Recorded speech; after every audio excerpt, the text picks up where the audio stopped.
tell me about your new role at ALS and what it means to the larger company. Yeah. Okay, so my role is global practice lead for PFAS. So this is a role which is hopefully going to standardize some of the processes within ALS. We have many labs all around the world, but there's always this requirement to come up with new innovative approaches, new methods for analysing PFAS. And it's very nice that we can draw on our experiences from around the world. So if something is of particular interest in Europe, for instance, which potentially might be of relevance to the US in the future, then that would be something we could implement quite easily in the US. But having a single point of contact globally to manage that kind of process, I think it's an advantage. And in terms of what's going on in the US, you know, we've had a variety of methods. It started with 537.1, which was not an isotope dilution method, and then we got to 533, and now we've got 1633. Where is the US in compared to other countries around the world in terms of method development and such? Yeah, I think the US will always lead. So what the US does, pretty much the rest of the world would follow. It's interesting. So at the moment, there's 40 individual PFAS which are part of 1633. The UK have just regulated actually 47 PFAS. So there's some additional PFAS which are not part of the original 1633 suite, but we're actually regulating in the UK. There's other PFAS which are actually not regulated in the UK, but I think will be regulated in the future, potentially in the US as well. One particular PFAS that comes to mind is a constituent that's often found in firefighting foams. It's called 6,2-F-tab.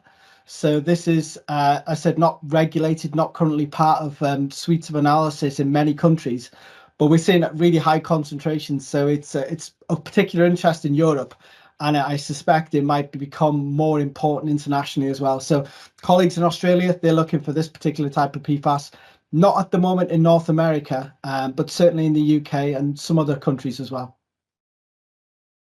Wow, that's great. A lot of the work we do here in the Northeast of the U.S. surrounds airports and lots of firefighter foam testing and de-ice. Is de-icing material similar or the same to firefighter foam? Is it? So some of the icing contaminants would be slightly different, I would say. You do see some certain PFAS that you'd find in hydraulic fluids, for instance. So they might see them in kind of hangars of airport sites. But really interestingly, what we're working on at the moment is methods for PFAS in concrete. So this is potentially a secondary source of contamination. So PFAS forms these layers on surfaces of concrete. Concrete can be quite porous. So you have these layers which are formed.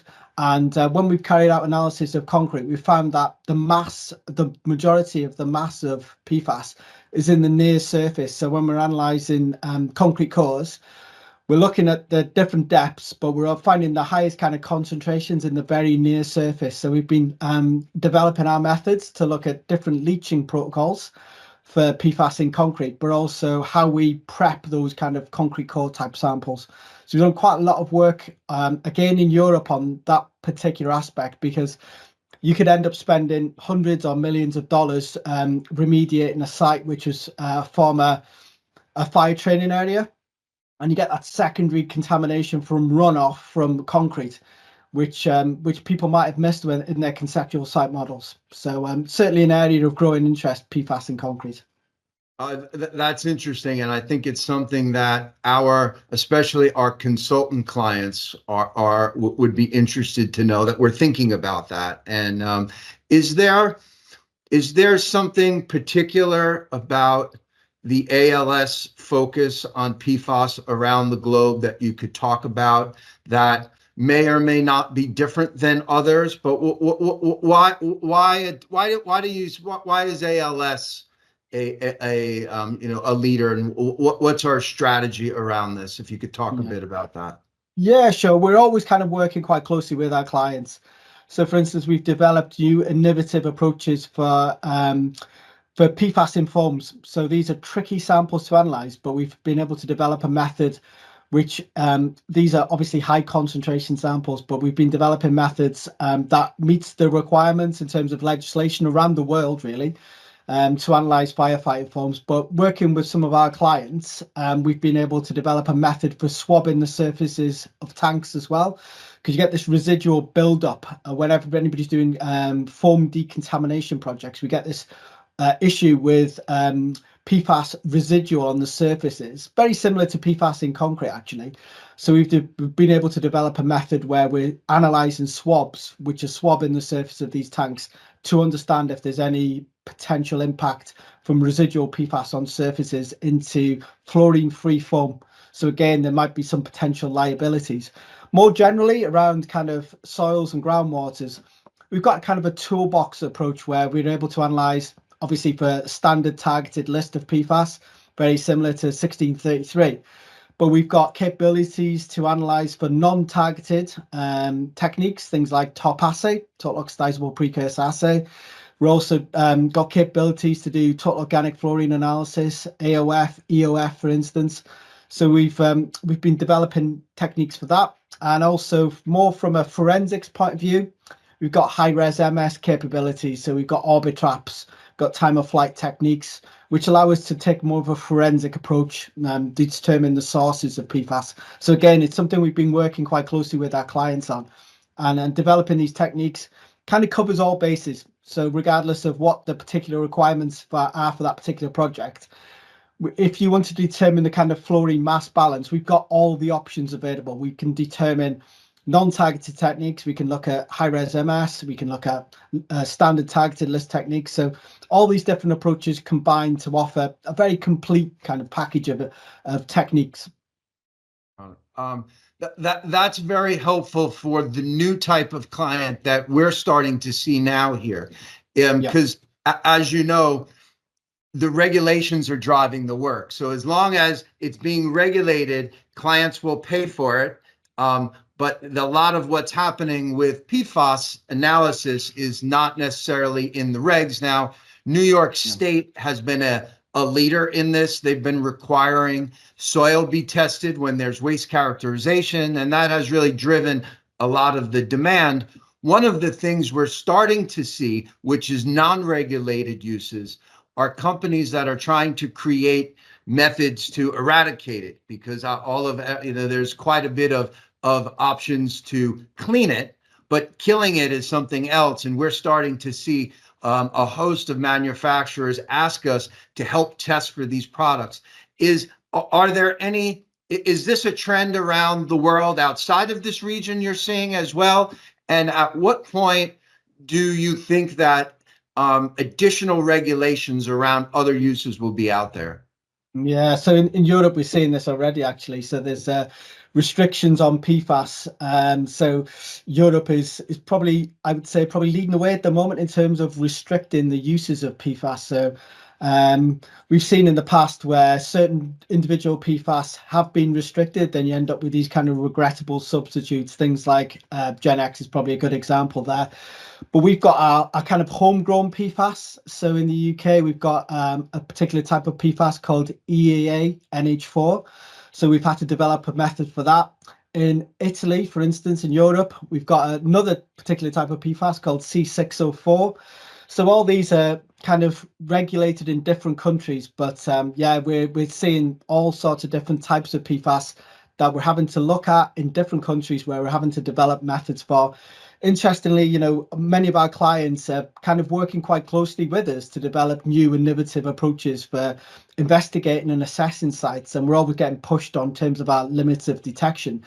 And also we're working quite closely with some remediation contractors, and it's actually kind of moving away from the traditional sites as well. We're seeing this around the world where, yes, people are looking at fire training areas in airport type sites, and also sites that DoD are involved in, for instance, and in the UK we call it DIO, but all these kind of different organisations which are linked to government, but basically defence. But we're seeing a wider range of sites now. We're seeing chrome plating works, we're seeing landfill leachate, all these different types of sites, and an extended list of PFAS, because the PFAS that you might find on certain types of sites isn't always going to be exactly the same. So Yeah, so biosolids is another area where we're starting to see some testing being carried out. So it's just a really difficult to keep track of all the different type of PFAS and the different sites that our clients are investigating. We are big on comic books here. We use comic books to tell stories, and just listening to you, it's almost like a alien planet is putting all of these different new PFASs around the world to try to attack us. It's Yeah. are the instrumentations that we are able to use. I know we're a big fan of Agilent and other. Are there advances in the instrumentation that we're going to start seeing? Do you have any insight to that?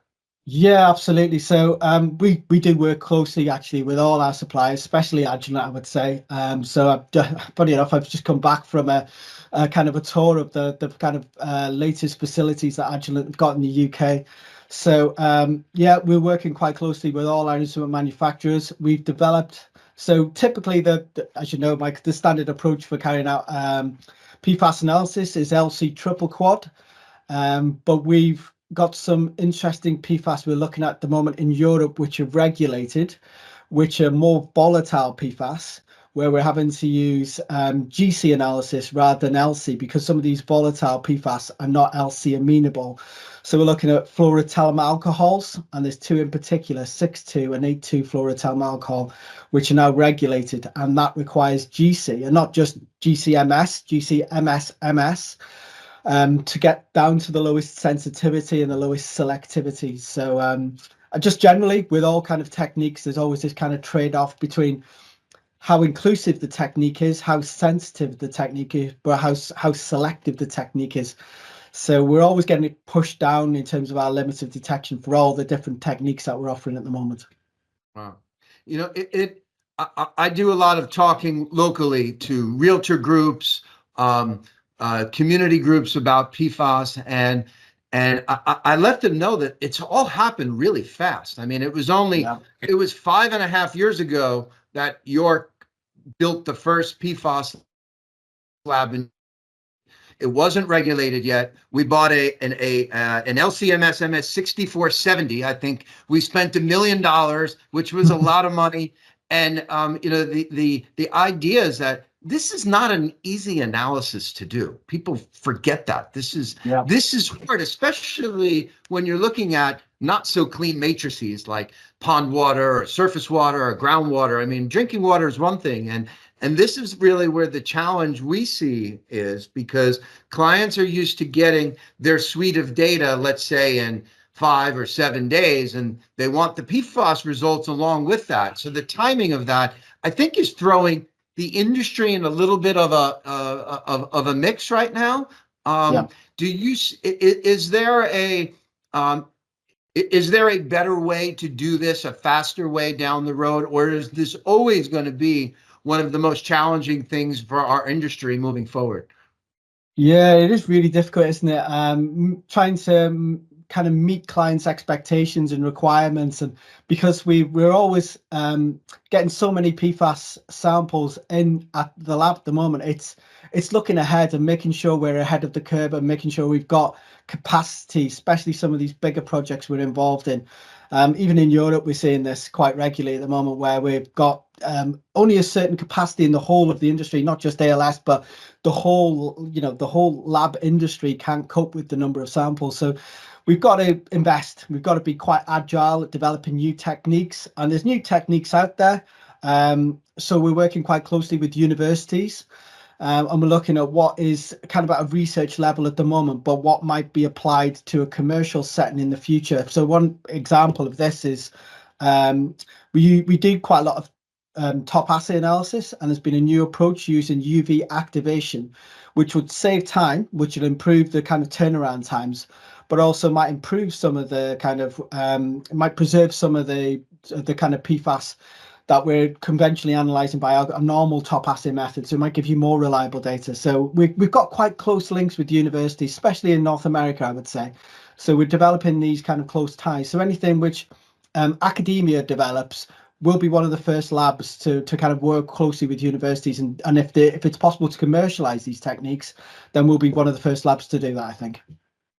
That's great, and it really is the number one reason why when we were looking for what's the next road for York is to join with ALS. I think the idea that ALS is a lab company. I mean, we are not a private equity group. I mean, we are a lab company was so exciting to the people that were here and to keep building on what we're doing. I think marrying the commercialization with the technology and what's happening in academia is really our trick. That's what we have to do. And that's really one of the reasons I wanted to get you to help share some of that info that may be out of our client specs. So again, our clients are looking for, what do I need to do today to get this project approved? How do I get to the next lily pad? And Yeah.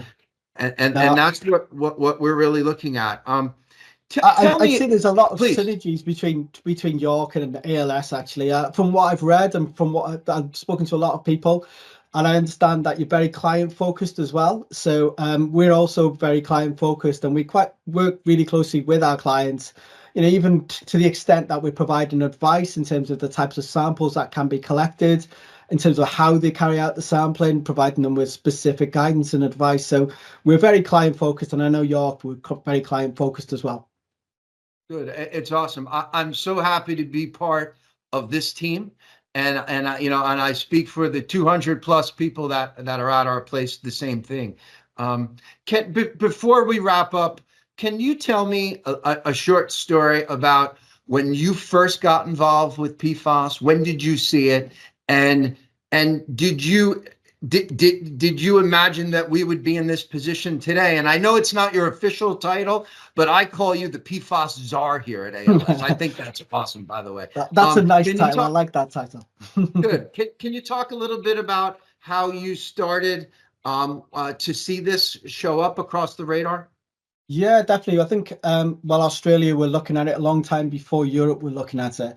It's interesting, the story behind this in the UK. There was one oil terminal just outside London which exploded, and they put out the fire, but they didn't have enough stock of firefighting foams, so they used PFAS containing firefighting foams.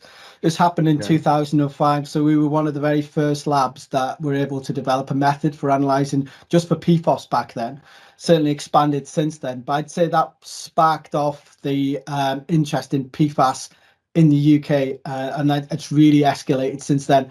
But we're far behind the US back in 2005. So yeah, we weren't doing anything like the US were doing back then. But that was the history of why Europe and parts of the UK were particularly interested in PFAS analysis. But it was one particular instance. I think yeah, Australia had been looking at it a long time before the UK, and the US always leads the way and always will do, I think. So yeah, it's interesting. We've got a little bit of catching up still to do, but there's been certainly progress in Europe in terms of legislation, but in terms of developing new methods. Well, I didn't know that. That's very impactful. I'm So still involved in it to this day, actually, David, even that one site. And yeah. this just kind of reiterates what you're saying about remediation. These are not projects where remediation is going to be carried out in 6 months or a year. These are 20-year projects, the kind of long-term liabilities associated with PFAS impacts in terms of groundwater, drinking water, abstractions, etc. These are huge long-term projects. Are you seeing anything in outside of the US about drinking water cleaning procedures that you think might have some impact here? Yeah, no, I would say I think the US will lead the way on that particular aspect as well. The conventional way to treat PFAS has been, kind of granulated activated carbon. But that removes some of the longer chain PFAS, but it's not that effective for some of the shorter chain PFAS. We've got a big problem in the future, I think, with some of the ultra short PFAS. So things like TFA, trifluoroacetic acid, which the US are starting to pick up on at the moment, but I suspect they will regulate that in the future, and that's going to be very difficult to treat. You know, things like ion exchange or reverse osmosis, etc. That's going to be a potential. You know, the cost of that is really going to be enormous for the water utilities, the water companies in the US. So it depends what kind of direction regulation takes for some of the ultra shorts, but it will be interesting to see how that plays out in the future. Again, we need to be ahead of the curve. We need to make sure we've got the very latest kind of methods to look at these kind of new and emerging PFAS. So yeah, but we do work quite closely with some of the kind of contractors involved in trying to clean up some of the kind of drinking waters. So we're working quite closely with who called the Drinking Water Inspectorate in the UK. So we've done a lot of work with them, who've used kind of high-res MS techniques to look for what PFAS we might actually be missing. So just not this targeted list, but using non-targeted techniques to look at what other PFAS are present in the environment. And one of the first kind of samples we analysed, actually, interestingly, was a wastewater effluent, and we were picking up all sorts of different types of PFAS, which we weren't expecting to find. These were constituents in firefighting foam, but they were very unusual PFAS, which we would have missed unless we had a high-res MS kind of capability. And what year or time frame is that about, Geraint? So recently, this was relatively recently when we analysed this particular sample. I think it was about this time last year. So we were looking at a whole range of non-targeted techniques, and it just threw up some really unusual PFAS. But the kind of Drinking Water Inspectorate in the UK, they analysed some samples probably about 3 or 4 years ago, and that's what they determined to be the regulated 47 PFAS. So as I said, it's very similar to 1633, but with some additional PFAS. So right now, our standard turn is 7 to 10 days, and we're hitting 7 days pretty much. We also charge a huge premium to do 4-day. We can turn around soil characterization samples in 4 days. Wow, and it's really been a big driver. And part of that is to have the capacity. And what we've learned is it's not necessarily about the LCMS MSs, it's about the prep. The prep work is where all of the speed comes. And we've invested quite a bit in the prep work. So for every LCMS, and I think we have now 6, we have 3 different prep promochrome systems. So we've been using promochrome, yeah. So we can maximize that. I know my team is very hot on continuing to use Agilent, and we've got a better response of that, and we're going to try to figure out where we net out on that. But we just ordered another LCMS for our New Jersey location. So the idea is not to run out of capacity, but to keep adding to it because the marketplace is there. Yeah, your turnaround times those are really good compared to some of our competitors. Then I didn't appreciate that. That's good to hear. You must be very competitive in the market then if you can meet those kind of turnaround times. I'm hearing 3 weeks, 4 weeks turnaround times for some of our competitors, so it's very good. And that's been the biggest driver of having new clients try us out is PFAS turnaround time, and we know that. So there's a conscious effort to do that, and that's the plan. So full throttle ahead, and we believe strongly with you and the team that we can continue to be there, be ahead of the curve. You mentioned that. I like that phrase, and very much that's our focus here. Great stuff. Excellent. Good to hear.